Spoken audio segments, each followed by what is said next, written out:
vamos a ver, estuvimos bajo el concepto amplio de nutrición, que ya lo hemos definido, trabajamos, ¿se acuerdan la clase pasada? El sistema de transporte, lo importante es la perfusión tisular, la cuestión del intercambio, el ingreso e intercambio de gases.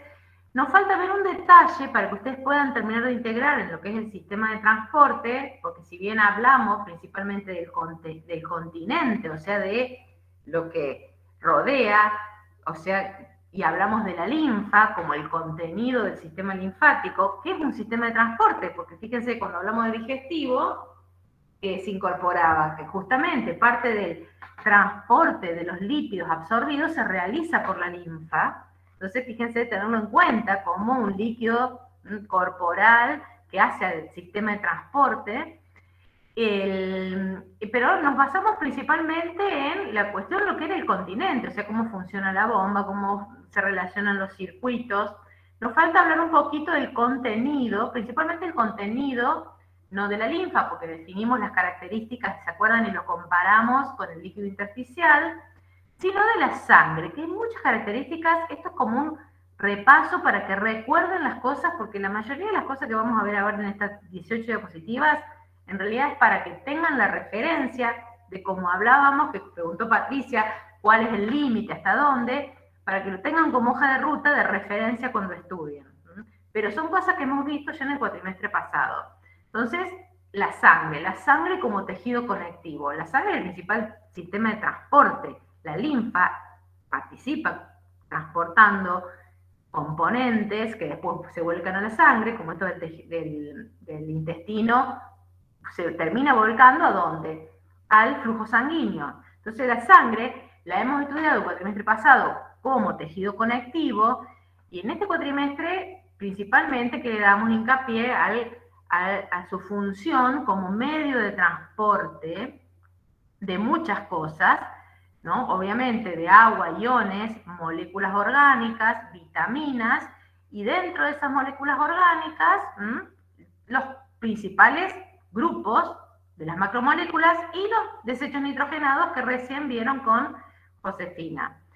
Y, obviamente, los gases que estuvimos hablando, esos gases que cuando hablamos recién y mostraban, por ejemplo, los gráficos de ventilación-perfusión, justamente esa perfusión pulmonar hace que esa sangre sea el transporte de los gases, tanto el dióxido como el oxígeno, entre los tejidos y los alvéolos.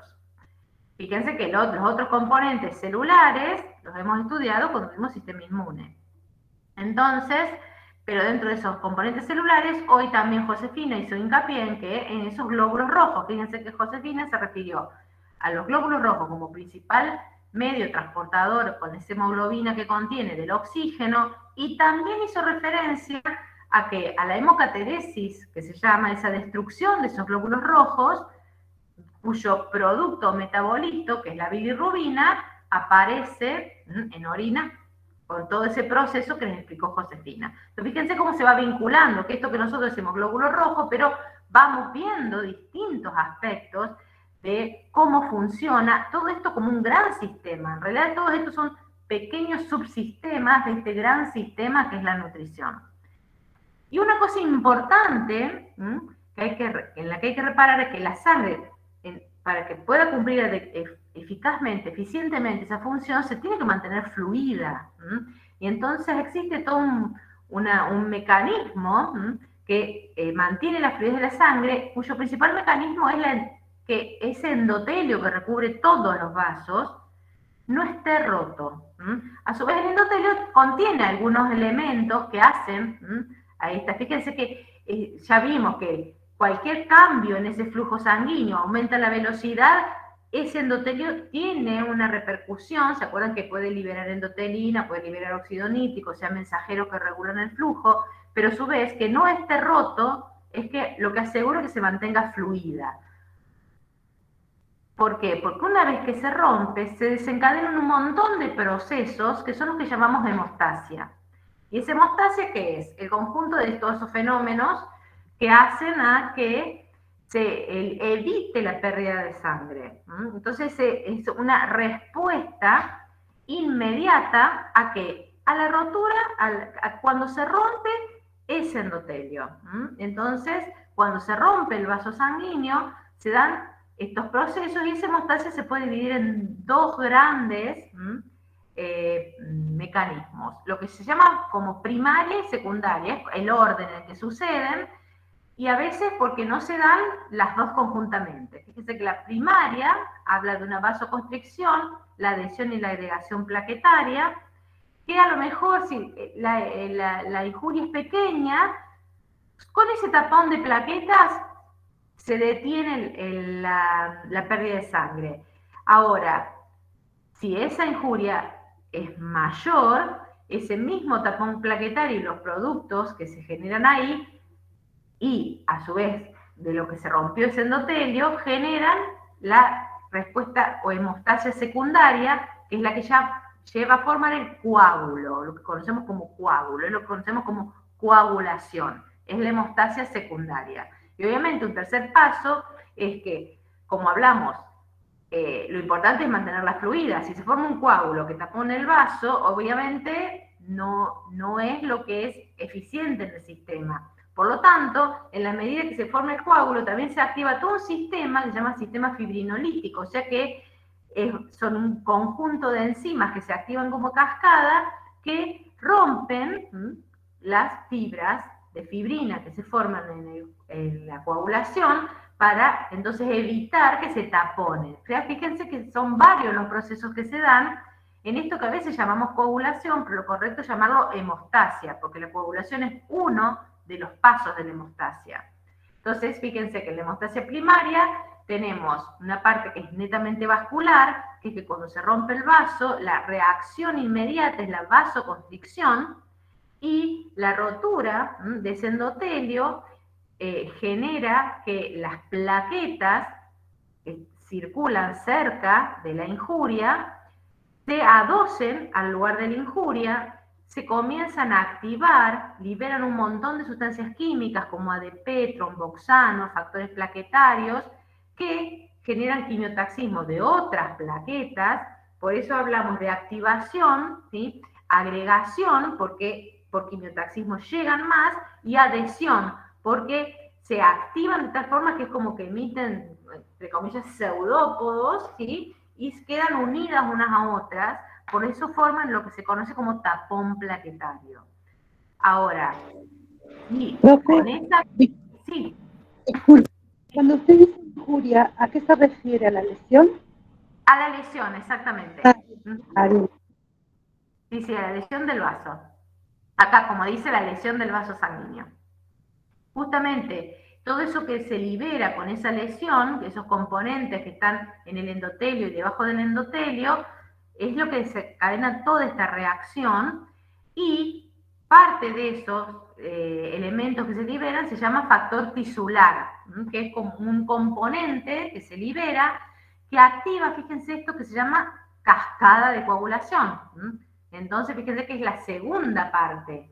Cuando los niveles de este factor tisular son suficientes, se activan un montón de... Acá en este caso no es importante la cascada ni la secuencia de eventos, sino que les quede claro que la coagulación es uno de los pasos de la hemostasia y que es la parte de la hemostasia secundaria, y que la cascada de coagulación se activa después después de que se dio la hemostasia primaria.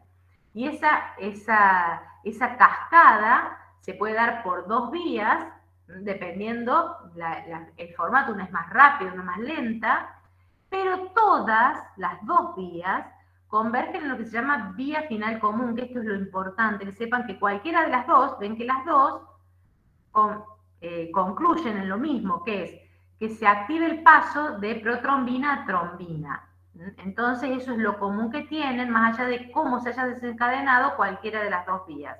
Y esta trombina es el elemento que en esta cascada hace que el fibrinógeno pase a fibrina, y que esa fibrina se acople una a otra y forme la red de fibrina, que es lo que conocemos como coágulo. Concomitantemente a eso, se activa lo que conocemos como fibrinolisis. Como les dije antes, sería el mecanismo, sería como la retroalimentación negativa, entre comillas, que es que evita que se genere en exceso esa red de fibrina y se tapone el coágulo. O sea que fíjense que hay una serie de eventos que se dan si se rompe un vaso y que a su vez también evita que en respuesta a esa rotura se ocluye ese vaso. O sea que todo eso es lo que conocemos como hemostasia. Y es muy importante tenerlo en cuenta como mecanismo o respuesta ante la rotura de los vasos. Volviendo al tema de los transportes de gases, que era lo que estábamos relacionando sobre todo con la perfusión, de la importancia de la perfusión y el arribo de este oxígeno para el metabolismo y que se elimine ese dióxido, su relación con los glóbulos rojos en el transporte de gases, principalmente en el recorrido arterial. No vamos a entrar en los detalles porque ya Josefina estuvo haciendo hincapié en la hemoglobina, en la curva de disociación, solamente tenerlo en cuenta en el contexto global, que justamente cuando hablábamos la clase pasada de esa hematosis que se da a este nivel, entre el alvéolo y el capilar, cuando pasa ese oxígeno al plasma de esa sangre arterial, hay un pequeño porcentaje que va disuelto, fíjense que es el 2%, solamente un menos del 2%, que es lo que hace a lo que llamamos presión parcial de oxígeno.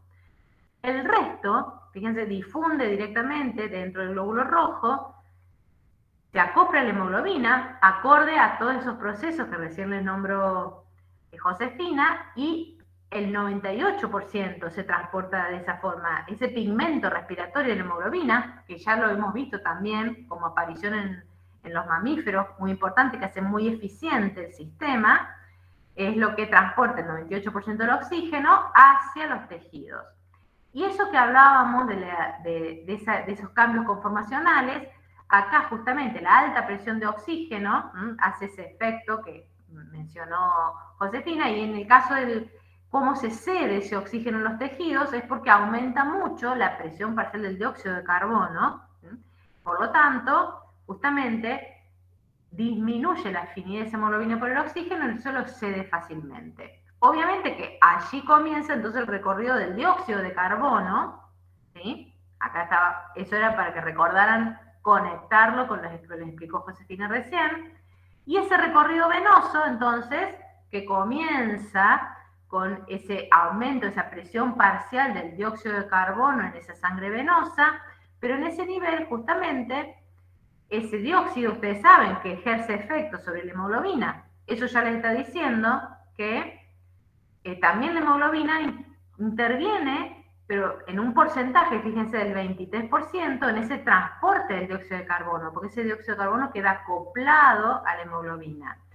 Una pequeña parte es transportado como dióxido disuelto, o sea, haciendo la presión parcial del dióxido de carbono, y fíjense que la mayor parte pasa a formar parte de una reacción química que se da dentro del glóbulo rojo, que tiene gran cantidad de anhidrasa carbónica, se acopla el dióxido con el agua, pasa a formar ácido carbónico, que prácticamente de forma espontánea, porque rápidamente se disocia en protón y bicarbonato. El protón, fíjese a quién se une, a la hemoglobina. También disminuye la afinidad, por eso esa hemoglobina está cediendo oxígeno a ese nivel tisular. Y el bicarbonato es intercambiado por cloro y pasa a plasma. Por lo tanto, ese bicarbonato que está circulando y que vemos en el plasma, en realidad es una forma de transporte del dióxido de carbono. La mayor forma, la más importante forma de transporte del dióxido de carbono. Entonces, volviendo al tema, ya vamos a encontrar cómo se termina de ligar todo esto. Entonces, volviendo al tema, que también se refirió hoy Josefina, cuando hablaba de la formación de orina, hablaba de los productos nitrogenados, porque vimos que entonces esa excreción, como ese sistema excretor, como estudiamos en animales, va mucho más que el sistema renal. El sistema excretor es más complejo, porque tenemos los desechos no nitrogenados, que son el dióxido de carbono, que vimos que es excretado, ¿por dónde? Por el pulmón, y el agua también del mismo metabolismo, que obviamente que pasa también a ser excretada o por la perspiración, que se llama la respiración, y por el mismo sistema excretor, también por la piel. Y el principal producto de desecho del metabolismo, de los aminoácidos, de las proteínas, como les explicó recién, ustedes ahí lo vinculan con todos los ciclos que estudiaron en bioquímica, ¿sí? Ahí encuentran cómo se ligan todos esos ciclos. También vimos ese origen de esos desechos nitrogenados, amonio, urea, ácido úrico, sumamos creatinina en este caso, porque ya los estudiamos en animales. ¿Se acuerdan que hasta los dividíamos a los animales en grupos amonotéricos, uricotéricos? Bueno, en este caso, fíjense que en el hombre se eliminan todos en distinta proporción. Por eso, cuando hablamos de excreción, es la eliminación de todos los desechos del metabolismo, pero obviamente que hacemos principal hincapié en el principal órgano, que es el riñón, y en su producto de excreción, que es la orina.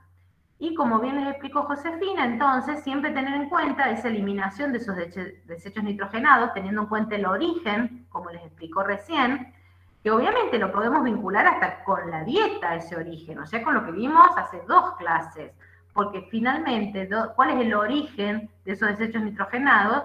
Nuestro alimento, ¿sí? Que obviamente absorbimos como dipéptidos aminoácidos, que pasaron a ser aminoácidos circulantes, que pasan a formar parte del metabolismo y que pasan a formar parte de las proteínas estructurales, ¿sí? O se eliminan con estos formatos que recién les explicó que se pueden encontrar en la orina. Y otra cosa que se excreta importante para mantener el pH de los líquidos corporales, que puede ser excretado por riñón, son los protones. Entonces, fíjense que también es el producto metabólico, como producto metabólico se generan protones, o dependiendo del tipo de metabolismo, ácido láctico, que pasa a lactato, que son protones, o los cetoácidos que se den protones. Por lo tanto, fíjense que hay un montón de componentes de la sangre que son productos metabólicos que ceden y que generan esa carga protonada que tenemos, que es la que da el pH de los líquidos corporales. Y el riñón es muy importante en ese manejo de esos protones.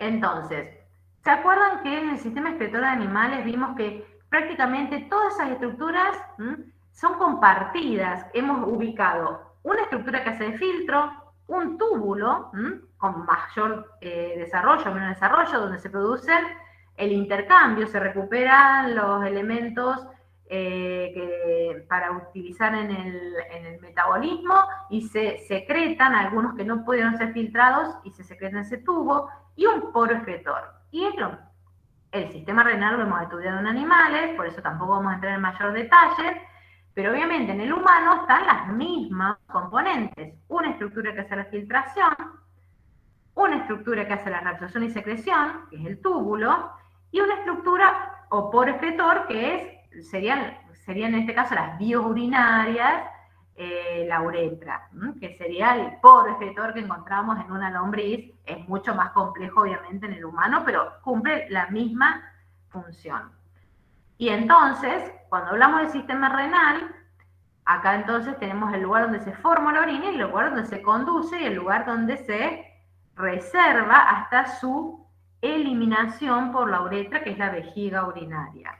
Y en lo que prestamos principal atención es en justamente la estructura fundamental de ese riñón, que es la unidad funcional que conocemos como nefrona, que se acuerdan que estudiamos la histología en el cuatrimestre pasado y que estudiamos los componentes básicos y que tiene una circulación particular, donde tenemos esa doble composición, donde tenemos esa vinculación, que en la evolución se acuerdan que se va complejizando, que primero se vincula el celoma y después no, se vincula los vasos sanguíneos, donde aparece entonces la estructura de filtración, que es el corpúsculo renal, en íntima vinculación con los capilares, donde se produce la filtración.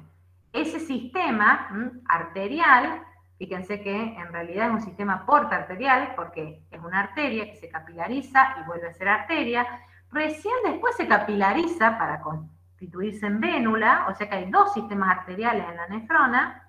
Todo esto es como una repetición de lo que hablamos en el cuatrimestre pasado, pero la segunda parte de la capilarización está en relación directa con el túbulo, o sea que es la vinculación donde se realiza la reabsorción y la secreción, de la que recién también se refirió Josefina.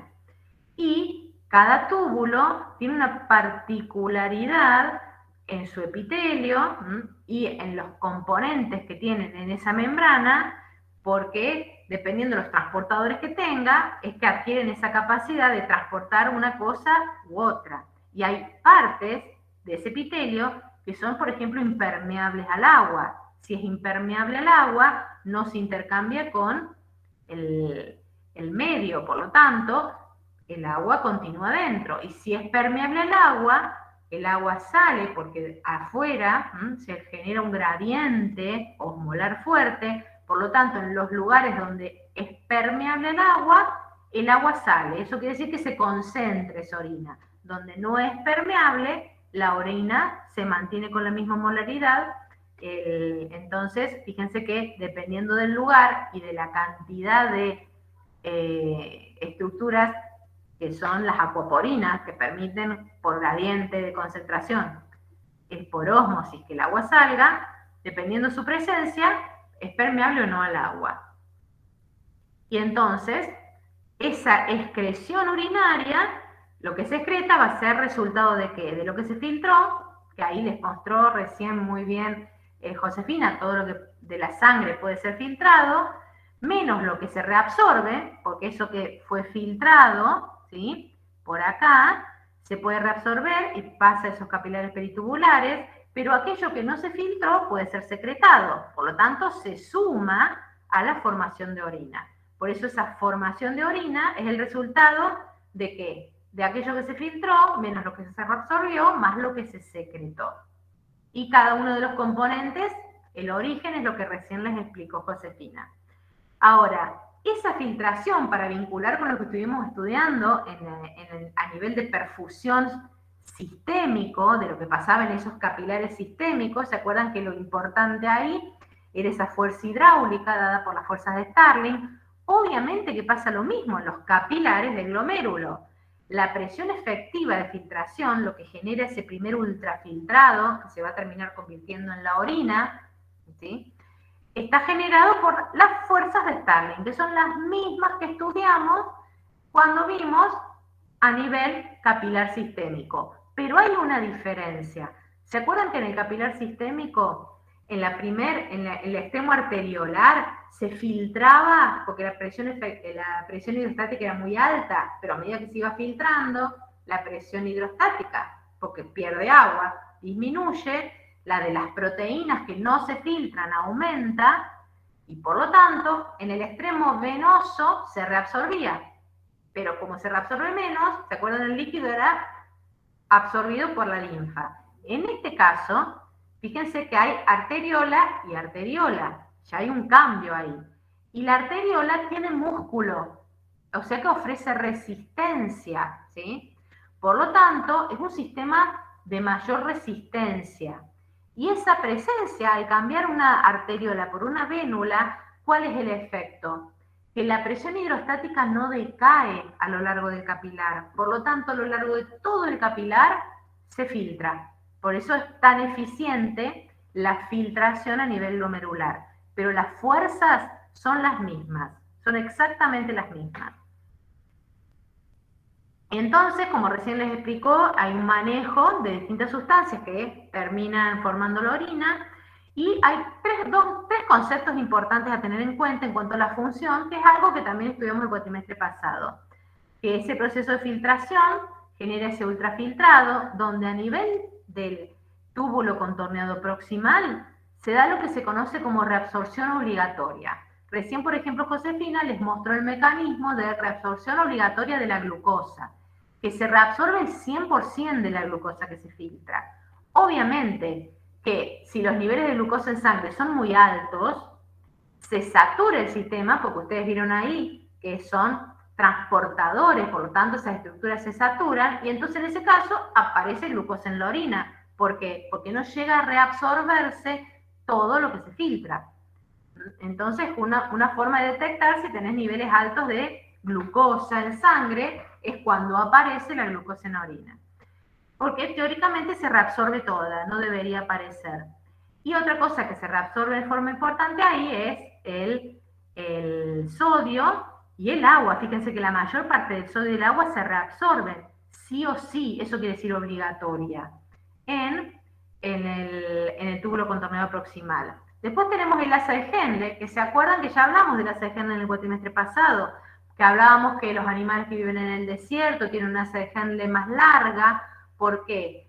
Porque en ese juego de la asa descendente y ascendente es el lugar donde se puede concentrar la orina, porque cuanto más profunda sea el asa de Henle, más larga, más gradiente afuera, y en el lado que es permeable al agua, sale mucha agua, por lo tanto la orina se concentra. Y en un animal que vive en el desierto, eso es muy importante porque pierde menos agua.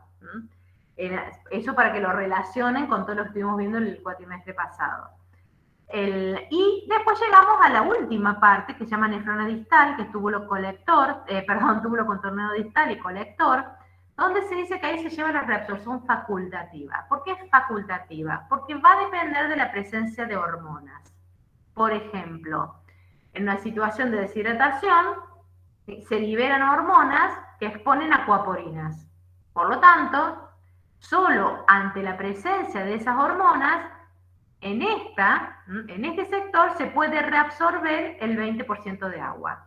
O se puede reabsorber sodio, más sodio que el que se le suma a la reabsorción obligatoria. Pero depende de la presencia de hormonas, que va a depender de qué? Del estado del individuo, de cada individuo. O sea que ahí está la gran diferencia entre reabsorción obligatoria y reabsorción facultativa. Y para ejemplificar lo importante, porque dentro de la reabsorción obligatoria, una de las cosas más importantes que se reabsorbe es el bicarbonato, ¿sí?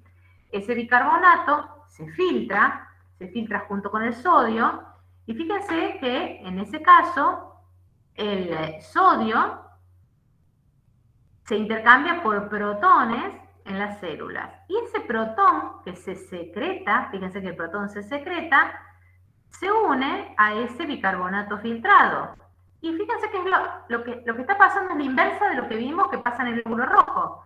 En este caso, el protón se une al bicarbonato, porque acá hay anhidrasa carbónica que va a participar después de este evento, pasa a agua y dióxido de carbono, y el dióxido de carbono difunde dentro del túbulo. Y acá hay anhidrasa carbónica que forma nuevamente protón y bicarbonato. Ese protón es el que se secreta, o sea que fíjense que el protón está recirculando, pero lo que se reabsorbe es el bicarbonato. Entonces fíjense cómo están acopladas la reabsorción de sodio, la reabsorción de bicarbonato, y en este caso el protón en realidad está recirculando. Pero hay situaciones en las cuales se producen más protones que lo normal. Por lo tanto, se secretan, excede esto el nivel de protones. Por lo tanto, se secretan protones. Y en ese caso es muy importante que ese protón no quede solo, porque puede modificar tanto el pH que daña las paredes del túbulo. ¿Y cómo se amortigua? Con la secreción de uno de los metabolitos que hablamos recién, metabolitos nitrogenados. Es la glutamina, que es un producto nitrogenado que viene del hígado, se escinde, y ese amonio y ese amoníaco que se forman serían los amortiguadores, se unen al protón y se excretan, que es parte de lo que ustedes pueden encontrar también en la orina. O sea que fíjense cómo estamos relacionando, integrando todo lo que estuvimos viendo en las últimas clases. Por último, entonces, cuando hablamos de funciones del sistema renal, como función renal son muchas. Estamos hablando solo del riñón, no como sistema excretor, sino renal. Elimina desechos del metabolismo, como vimos, compuestos nitrogenados, como vimos del metabolismo de la bilirrubina, o sea, de la hemocateresis de los glóbulos rojos. O sea, muchos desechos metabólicos. Regula qué cosa, también la cantidad y la concentración de componentes del LEC, de esos componentes que circulan en la sangre, en el plasma, que los nombramos recién, que son transportados por el plasma. ¿Qué vimos? Sodio, protones, bicarbonato, también fosfato, calcio. Prácticamente todos los elementos son, por la acción renal, son regulados. Tiene capacidad de gluconeogénesis. ¿Qué quiere decir eso? Que tiene capacidad en situaciones de ayuno extremo, capacidad de generar glucosa a partir de elementos no glucídicos. Y también tiene capacidad de secretar mensajeros químicos de vitaminas. Por ejemplo, eritropoyetina, la hormona que regula la formación de glóbulos rojos, renina, que es parte importante de la regulación de la presión arterial, vitamina D, que es parte importante del balance de la regulación del calcio.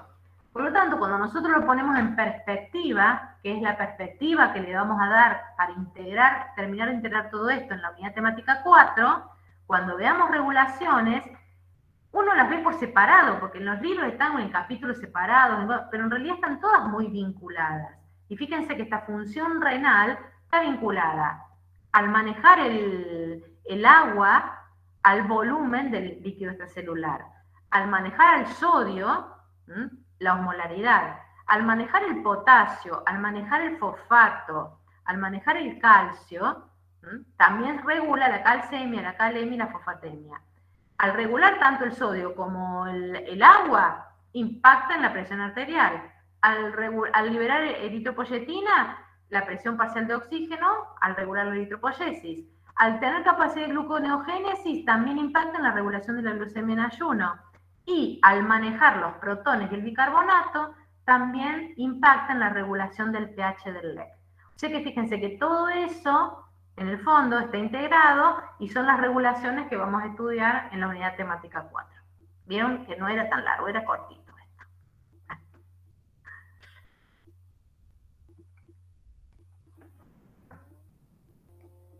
Pero era importante para que les quedara integrado con una visión